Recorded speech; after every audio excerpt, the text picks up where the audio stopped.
আসসালামু আলাইকুম। Hello viewers, কেমন আছেন সবাই?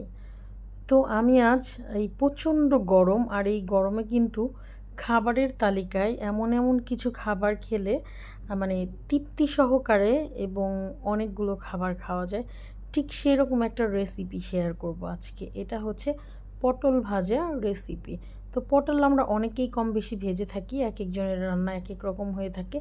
সো এইটা হচ্ছে একটা পটলকে 4 টুকরা করে কেটে নেওয়া এরকম ফালি, আর এখানে লবণ, মরিচ এবং হলুদ দিয়ে এই পটলগুলোকে আমি খুব ভালোভাবে মিশিয়ে নেব। আর এই রান্নাটা এত সহজ যে যে কোনো ব্যাচেলার ভাইয়েরাও চাইলে রান্নাটা ইজিলি রান্না করতে পারবে। আর এটাকে আমি একটু বটির সাহায্যে হালকা পরিষ্কার করে নিয়েছি। এখানে তেল এবং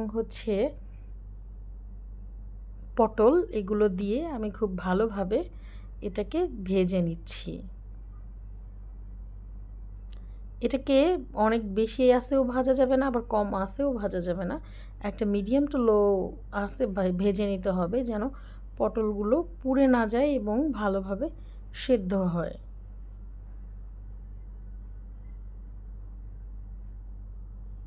একটু মোটামুটি একটু পরপর নেড়ে চেড়ে দিতে হবে, তা না হলে পুড়ে যাওয়ার একটা ইয়া থাকে।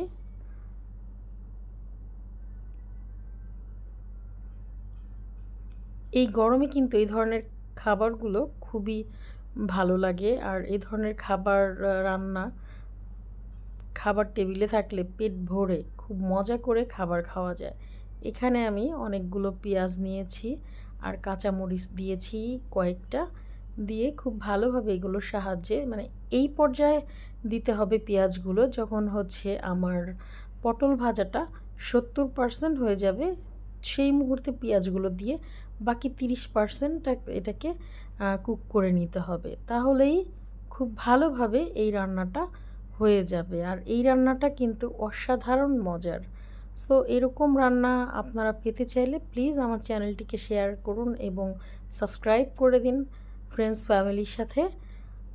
সবাইকে অসংখ্য ধন্যবাদ জানিয়ে আমি আমার রান্নাটা আজ এখানেই শেষ করছি, এবং যারা আমার পরবর্তী ভিডিওগুলো দেখতে চান প্লিজ আমার চ্যানেলটা সাবস্ক্রাইব করুন।